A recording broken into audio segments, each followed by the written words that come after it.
maayo sa nga tanan nga mga batanon karon nga magbuot na sa ilang gusto.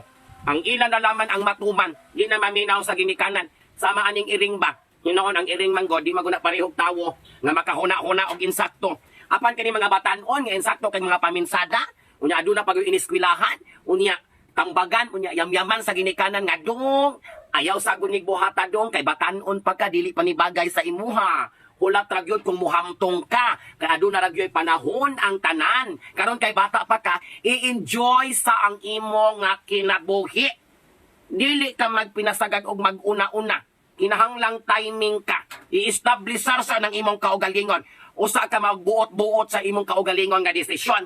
Mamaguna kalagmitan dayon ang tambag sa mga ginikanan. Nagasulti ra po na sila kung unsay maayo sa ilang mga kabataan. Kaya nga naman, nakaagi naman po na sila.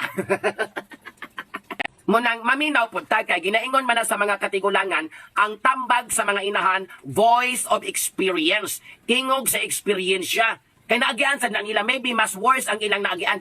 Pero maugyod ni ang tambag sa akong ginikanan. Nga ako gong gimahayan sa akong pangidaron karon. Niingon ko sa akong kaugalingon nga may pagwala ko nituman. Kay unsa na may akong gidangatan karon. Niingon man dito nga, Ma'am Eli, ayaw sa gyud anang pag-uyab-uyab. Focus lang yung ka sa imong pag-eskwela. Asa raman ang gugma-gugma. Asa raman ang uyab-uyab. Kung mahuman na kag-eskwela, makatrabaho ka. Unya, lami na kaayo ka og posisyon. Ang gugma na mismo ang moduol sa imo. Na, muhapit na mako 40. Wa man na ginagugma sa ako ang muhatag man pugog 150. Mirisi na. Lisod naman ipangita. Lisod nga ipangita aning idaraday. Oy kay murag ka nang magugman na to, di naman ganahang kubalan. Ganahan man silang mga fresh.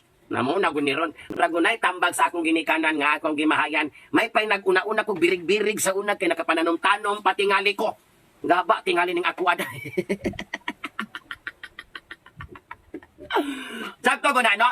Pero nalipay ra gyud pod ko nga wala ko'y na uyab. Kay tingali kung na ako'y uyab nagkaingon-ingon na akong kinabuhi karon. Nagkaluag-luag na ning akong fallopian tube. Nagkagisi-gisi na ni akong bilahan. Di sad maayo. Di sad maayo. So, mother knows best yun. Pero pag abot po sa panultiyon nga, mother knows best, galagot na po ko. Oh! Wa na po ko nalipay ana nga sayings nga, mother knows best. Ang akong ilong na pareho mas akong mother. So, mother and daughter knows the same. Pagay bayot, katigbasa na nila. Bitaw sa balay daghang binuang. Kamong mga batanon, nga kinahanglang paggiya sa ginikanan, kay dili man ta mga pariner, mga Bisaya man tag mga na. Maminaw ko ta sa atong ginikanan, no? Kay lahi man ang mga pariner. Inig 18, pwede naman silang magbuot-buot sa ilang mga kaugalingon. Unya kita, lahi man tag kinaon, kisira man tag kaon anig lunlong kalamonggay, subakan og bulad og ginamos, unya karon, uroy mo sipyata. May magpareho sa laing nasod nga daghang mga libreng mga benepisyo. Unya ba diri sa atoa, hilamtan ka na imong pabuang-buang diha kay gatuman gyud kas imong gusto. Kinsa may mohatag nimog ni Yosip og biogesic.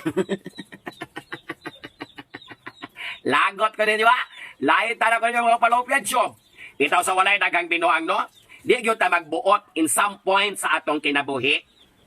Kay ilabinag na patay ginikanan na magamay-may nato, magagiya nato o magatudlo nato kung unsay angayan o dili angayan nga buhaton ato sa pudlaman nga tumanon. Ato rang paaboton ang panahon nga kita na'y magbuot-buot sa atong kaugalingon. Kamo ba na bang mga bata karon sultian sa ginikanan? Murag yun, og mga warrior is a child. Musukol, magbuot. Inahan pa'y himuong makasasala na nabuang na. Nasubraan tingalig internet ni mga bata karon, no? Nasubraan og Google search. Nagahan kay katubag sa ginikanan. Muragod og ang ilang mga brain cells ba? Nasubrag ka bright, murag ka Einstein. Pagsulti sa ginikanan, mabalikwas yun ang ginikanan. Kay maka-explain man yun ang mga bata. Kunya ang ginikanan, intawon nga, wala po'y kabangkaagan, kay grade 1 elementary, muando na lamang po sa anak. Luoy kaayo. Pero mis kag taphaw, ang tambag sa ginikanan.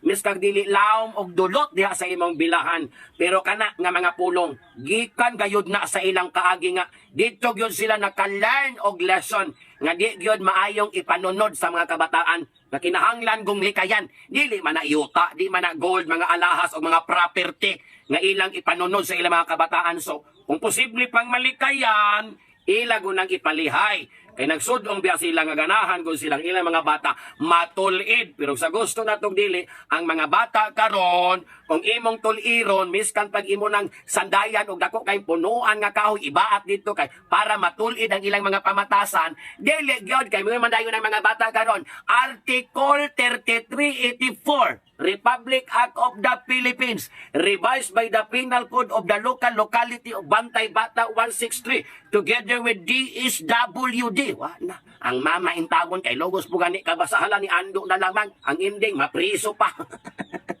Child abuse. Sus kang looya bitang. Dito, maminaw na ta sa atong ginikanan. Lami po nga natay ginikanan nga magayam-yam o magatambag na to. Mintras buhi pa na sila, ando-andoon nato na. Wala may mawalag mo tuot, ha? Di ba? Natarong nga yun yung mga desisyon sa kinabuhi. Lifetime yun ang mga fallopian tube.